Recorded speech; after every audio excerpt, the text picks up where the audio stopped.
everyone, my name is Paige and today I'm going to be counting down the best books I read in 2019. It's December 27th and as of today I've read 119 books this year, so I'm sure there are going to be plenty of good ones that I've either forgotten about and I'm really excited to talk about, or ones that are just like in the forefront of my mind, so let's just get started. I'm going to be starting with the books that I read at the beginning of this year and then working my way towards the ones that I read towards the end of the year. So one of the first ones that I read this year that I really enjoyed was Victoria the Queen, and this is by Julia Baird. I really loved this book. I loved learning about Queen Victoria, especially when I was still living in London, and it was just really comprehensive and very enjoyable. I've been obsessed with the Victoria series, so to read a book that is just really detailed about her was so awesome. The next one that I read and really enjoyed and really loved was Red, White, and Royal Blue by Casey McQuestion. McQuestion? I've heard it pronounced both ways. Another one that I read while I was living in London and really enjoyed because it is a romance about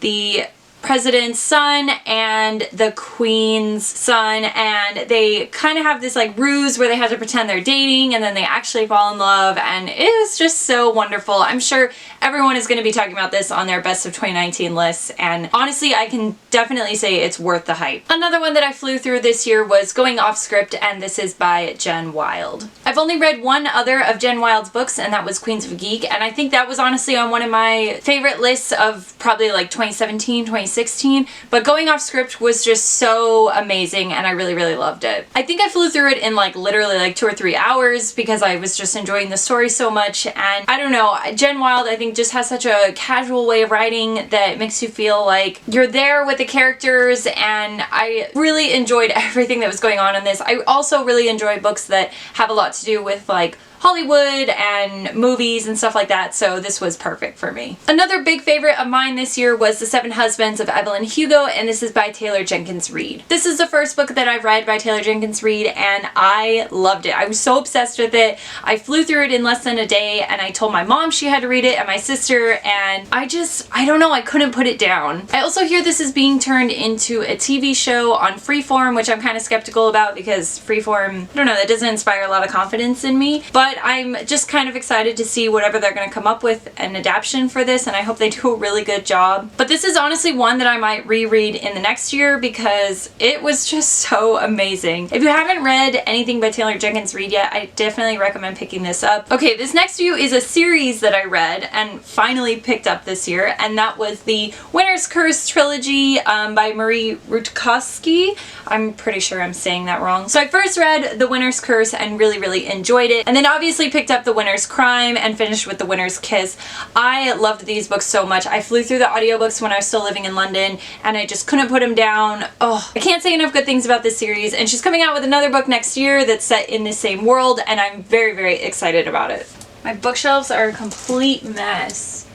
Really gotta reorganize. I don't know where anything is. Another audiobook that I listened to and really enjoyed was Words in Deep Blue, and this is by Kath Crowley. I flew through this book so quickly and was so obsessed with it. I think it was just so deep and emotional, and it was fairly short, so I obviously like flew through it because I was loving it so much, but I just loved it to pieces. It was one of the few like really amazing contemporaries that I read this year, so I was just really impressed by the writing style, and I really hope that Kath Crowley comes out with something else because I think this is her first and only book, so I just really need more of her words. Okay, yet another series that I read this year and really loved was the Carvel Series by Stephanie Garber. I loved this to pieces. It was so amazing. I read the first one on a train trip from London to like the south of England, and I loved it so much. And then I quickly moved on to Legendary because of course like I needed to know what happened next, and finally read Finale, which was amazing. So I just can't say enough good things about this series, and I talk about it all the time on my Instagram, and I just love it so much. Another contemporary that I read this year and really loved was Faker by Sarah Smith. I've talked about this again a couple times on my Instagram and just really was obsessed with it. I had an e-arc from the publisher. I just really related to this because the couple in here is interracial and I'm in an interracial relationship, so it was just really cool to see a lot of things reaffirmed in this and things that obviously like the both of us go through with other people in our lives, and I just actually really love the romance because it's enemies to lovers, and I I love that. So I cannot wait to see what else Sarah Smith is going to come out with, because she said she's releasing another book next year, and I'm very, very excited about that. Okay, another couple of books that I really loved this year was The Cruel Prince and The Wicked King by Holly Black. I mean, I'm sure everyone has pretty much put these on their like most loved lists, but I really fell in love with them. I talked about this in one of my wrap-ups earlier this year and mentioned that I had tried to read The Cruel Prince before it had been released. I had gotten an advanced reader copy of it, but I just couldn't get into it. And then I don't know what it was, but I decided to pick it up again this year because a lot of people had been talking about it, and I knew Queen of Nothing was coming out, and I just quickly fell in love with it and was so obsessed with it, and then moved on to The Wicked King, which was also amazing. I think I liked Cruel Prince a little bit more, but I just loved them both so much. And I still haven't read Queen of Nothing yet. I know that's like really embarrassing because it came out like a month ago or almost 2 months ago, but I've been meaning to get to it, and I'm very excited to get to it, but I just love this series so much. Actually, on Black Friday, I had bought this tote bag with this picture on it that has Jude, Vivian, Taryn, and Oak, and I love this tote bag. This is actually the picture that got me interested in this series again. I saw this on the artist's Tumblr. I'll leave a link to it down below. And I was just like, okay, I have to read this series because all the fan art is just so amazing. And it was because of this that got me into the series. So I am like forever grateful of this picture. And that's why I had to buy the tote bag on Black Friday from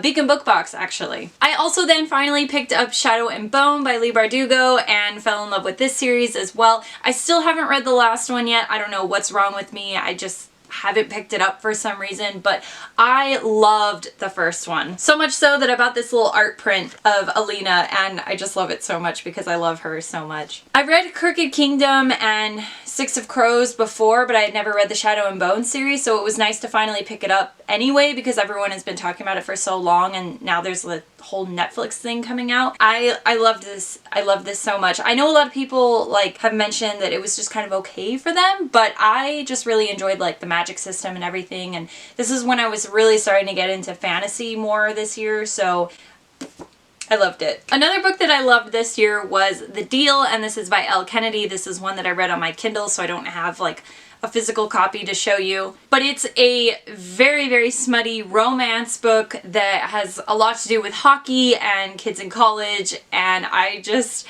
loved it so much. It's technically new adult, so if you're not into that, then maybe you wouldn't like it as much, but I loved it. And then I got the rest of the series on my Kindle on Black Friday when they were having like a deal on Amazon, so I'm very excited to continue the series because I haven't yet. But I loved the characters. There were a couple things actually in this one that I had problems with, like there should have been more trigger warnings, but honestly I just loved that there was so many mentions of hockey and stuff because I've been so into hockey lately because of my boyfriend, so I just really, really loved it. Another series that I loved this year was the 3 Darkcrowns series by Kendara Blake. I don't have all the books yet, so I just have 3 Darkcrowns and 1 Dark Throne, but oh, I just love this series. I've been talking about this a lot at the end of this year and been mentioning it to people, and I really loved the audiobooks. That's what really got me interested in this series because I kind of picked them up on a whim and was like, whoa, holy crap, these are really good. I also just saw them like promoted a ton on Epic Reads' website and stuff, so I was like, you know what, I finally just need to pick them up and see what all the hype is about, so I really loved them. I think you can tell now that we're going into the part of the year where I was reading like predominantly fantasy only. So another book that I really loved and tried this year because it's so popular was Nevernight by Jay Kristoff. Nevernight and God's Grave were both just amazing, and I really, really liked them. Again, the audiobooks were just phenomenal. I think I got through them because of that, because again, originally when Nevernight had come out, I had gotten an arc of it and I just didn't really get it. I think with all the footnotes and everything, I was just a little too confused. So to have it read to me was really awesome, and I really loved that. I just love the story. I love Mia and all the characters. It's just really interesting, and they're very sassy and fun, and I cannot wait to finally read, what's the last one called? I always do this. Dark Dawn is the name of the last one, which I always forget, so I can't wait to read that one. One of the last series I read this year was the Farseer Trilogy by Robin Hobb, and another one that I just fell in love with so hard. I was obsessed again with the audiobooks, but the story itself was just amazing. This was my first dipping my toe into high fantasy, and I really, really loved it. I can't wait to move on to the next series. I mentioned in one of my last videos that I didn't have all of these editions yet, but now I do. do for this series, and I love them so much. I think they're so beautiful. So the first one that obviously is in the series is Assassin's Apprentice, and then Royal Assassin and Assassin's Quest, and I just love them so much. I love the characters. I love the way that Robin Hobb writes. I think it's one of those writers where it feels so casual, but it's just so beautiful and sometimes lyrical, and the world building is just amazing, and I can't say enough good things about it because I loved it so much. Look at all these books that I loved this year. So awesome. So this is like predominantly all the books that I really, really loved this year. I had a really amazing reading year. There was one month where I read, I think, 28 or 30 books, which was just crazy, but so much fun to do. I think I'm going to try to do that again next year if I'm not too busy, which I don't think I will be in the beginning of the year. Very soon I will be putting out a video that features the worst books I read in 2019, so stay tuned for that. Otherwise, I hope you guys enjoyed this video. As always, you can find me down in the links below on Twitter, Tumblr, and Instagram. I'm also leaving a link down there for my Goodreads because people have been asking for it on my other videos, and I don't know why I haven't been putting a link to it, so you'll find that down below as well. And as always, you can find a link down below for book sleeves that my mom and I make in our little shop. If you use code YouTube, again, that'll be all linked down below, you can get a special discount. I'm not going to tell you what it is. You just have to go to checkout to find out how much you'll be getting off if you buy a book sleeve. We also have scrunchies, so that's very fun too. But definitely check that out. We love making them and seeing them out in the wild. It's very fun for us. And hello to all my new subscribers. I mean, my subscribers have just grown like crazy in the past month. So hi everyone who's new, and once again, hi to everyone who's been here for a really long time. It's just a really good feeling. I hit 3,000 this month, so I'm just very, very happy and very overwhelmed, I guess. So thank you so much to everyone who has subscribed, and I hope to see you guys in the next video. Bye-bye!